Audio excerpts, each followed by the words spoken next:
There is a cruel paradox that Carl Jung watched destroy some of the kindest people who ever came to him. The people most capable of love, the ones with the widest open hearts, the ones who felt everything deeply and hid nothing, were very often the ones who ended up most alone. It made no sense to them. They had done everything right. They had made themselves available. They had offered their feelings honestly. They had loved without armor, and instead of being met, they were left, again and again. And each time, they concluded the same thing, that they had not been open enough, that if they just gave more, felt more, offered more of themselves, someone would finally stay. Jung saw the tragedy in this immediately, because these people were not failing to be emotionally available, they were drowning in it. And what they read as their greatest virtue was, in a way they could not see, the very thing pushing everyone away. Before we go further, understand what this is and what it is not. This is not a warning against emotional openness. Jung spent his life helping people recover feeling they had buried. What he identified was something far more subtle and far more painful. That there is a specific way of being emotionally available that does not create connection, but quietly suffocates it, and the person doing it almost always mistakes it for love.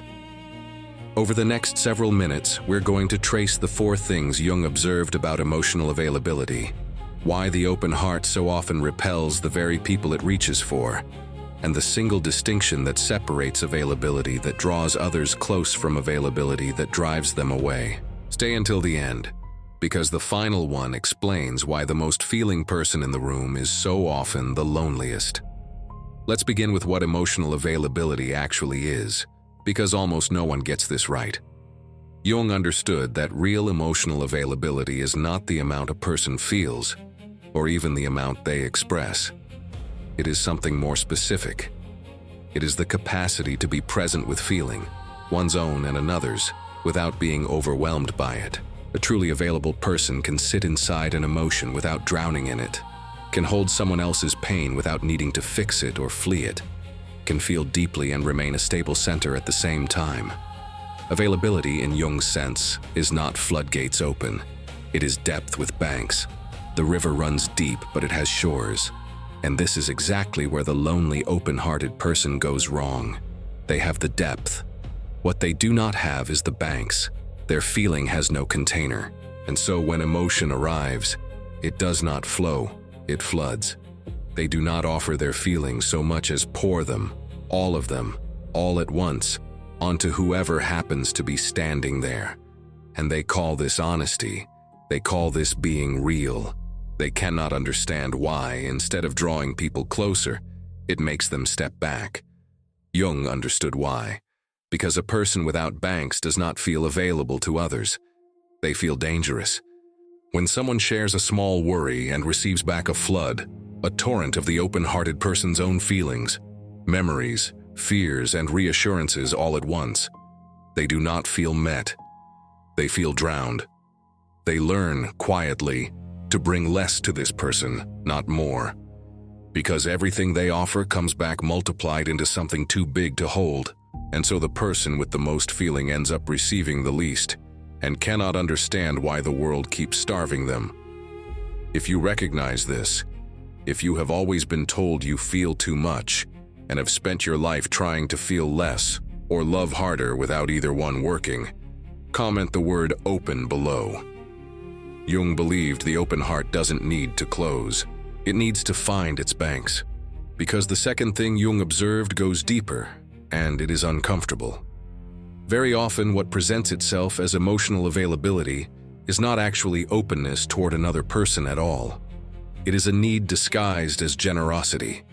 The person believes they are offering their heart, but underneath, what is happening is that they are desperate to be received, to be seen, to be finally held by someone. And so their availability, which looks like giving, is actually a form of reaching. Every feeling they pour out carries a hidden question. Will you stay now? Is this enough? Do you see how much I have to give? Jung called this the confusion of the ego's hunger with the soul's love, and he observed that other people feel the difference instantly, even when they cannot name it. There is a kind of openness that is a gift, offered freely, with no invoice attached. And there is a kind of openness that is a request, that needs something back, that will collapse into hurt if the other person does not respond the way the open heart needs. And people can feel, in their bodies, which one is being handed to them. The gift draws them in. The request, no matter how loving it looks, makes them want to run. Because no one wants to be responsible for filling a well that has no bottom. This is the second hidden cost. The emotionally available person who is secretly starving cannot give without needing. And their need, which they experience as love, is experienced by everyone else as weight. They are not offering connection. They are, without knowing it, asking to be rescued. And the more they pour, the heavier the ask becomes, until the people they most want to keep feel they are being slowly pulled underwater and leave to breathe. But Jung did not stop at the wound, because he was never interested only in the wound. He was interested in the cure, and this is where it turns. Jung drew a distinction that changes everything for this person. There is a difference, he said, between being emotionally available to others and being emotionally available to yourself. And the great irony, he observed, is that the people who flood others are almost always the people who have never learned to be present with their own feeling alone. They cannot sit with their own sadness without immediately needing someone to witness it. They cannot hold their own fear without reaching for a hand, and so they are perpetually taking the emotion they cannot contain and handing it to other people to hold for them. Their availability to others is, in truth, a flight from their own inner solitude. And Jung's path here is not what the lonely heart expects. He would not tell them to open more. He would tell them to turn inward first, to learn to be with themselves, in feeling without an audience, to develop the capacity to hold their own emotional weather, to sit in their own darkness, to be their own witness before demanding that someone else be it for them. Because only a person who can hold their own feeling has banks, and only a person with banks can be truly available to another, offering depth without demanding rescue, presence without a hidden invoice. Jung observed something remarkable in the people who did this inner work. Their relationships transformed without them changing a single thing on the surface. They still felt just as deeply. They still cared just as much. But now their feeling had a container, and so it stopped flooding. They could receive someone's small worry as a small worry, and not answer it with a tidal wave.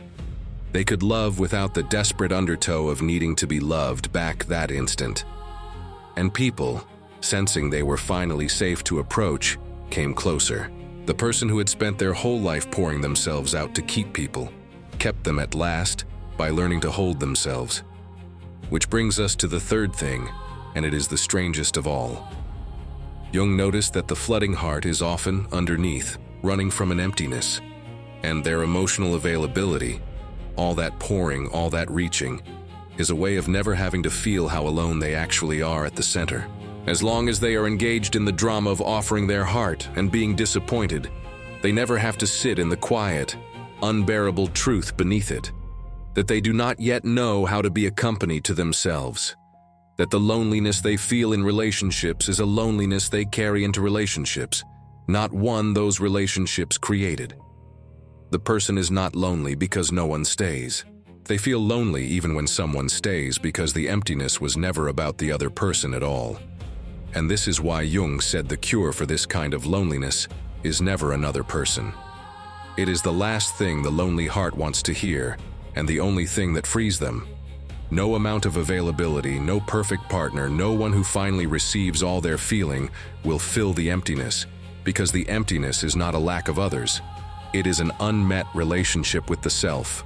The open-hearted person has been trying to solve an inner absence without her presence, and it has never once worked, and it never will, until they turn around and finally meet the one person they have been avoiding their entire life, themselves. Which leads to the fourth and final truth, the one that explains everything. Jung observed that the person who finally learns to hold their own feeling undergoes a change that looks, from the outside, almost like a paradox. They become less available and more present. They stop pouring and people feel more met by them than ever. They need less, and so they can give more freely. They are no longer reaching for anyone, and so for the first time, people move toward them without being pulled. The desperate undertow is gone, and in its absence, something calm and deep and genuinely inviting takes its place. Because the truth Jung wanted this person to understand is that connection was never created by the amount of feeling offered. It was created by safety, and a flooding heart, however loving, is not safe to be near because it asks too much and drowns what it touches. But a heart with banks, a heart that feels just as deeply but can hold itself, is the safest place in the world. People can bring their small things and their large things and know they will be met and not overwhelmed. They can rest there. And rest, Jung understood, is what love actually feels like from the inside. Not intensity, not flooding. Rest.